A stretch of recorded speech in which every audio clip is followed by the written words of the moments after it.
doctors know a lot. They go through lots of training, lots of school, but we don't know everything, and that is okay. I can't count the number of times in a day in clinic I tell people I don't know exactly what's wrong, but I think it's this, right? So that happens in our jobs. Why wouldn't it happen outside of our jobs? It's okay to say, I don't really know how to do a snatch. I'm not really sure what a hack squat is. I don't know how much I should be lifting or running or whatever. I'm not exactly sure what my nutrition value or my nutrition needs to be. So it's okay to get help. And I think that in looking for a coach, it is really important to find someone who has credentials and who has experience and understands anatomy and physiology, because you do know a lot, right?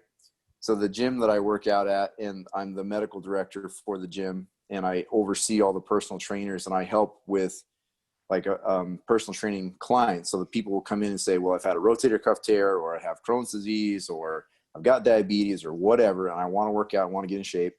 And so I'll help the trainers, and they'll say, well, he's got this.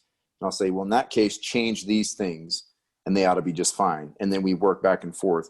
And our gym has per capita more physicians than any other gym I've been to working out in that setting, because they're getting the type of coaching that's, number one, educated, reasonable, goal-oriented, and flexible for their schedules. And so it's really cool to walk in the gym and see a bunch of colleagues, a bunch of people that I recognize from the hospital.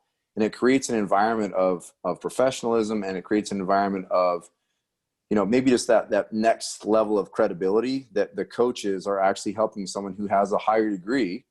A physician has a higher degree than the personal trainers, but they're able to work together in coming into a common goal. So I think it's absolutely okay to learn from somebody else who may not have the same level of degree that you have, but maybe they don't know as much about as much, but they might know a lot about a little that can really help you in some of the gaps that you have. So I think getting a coach and helping with nutrition and exercise is really great.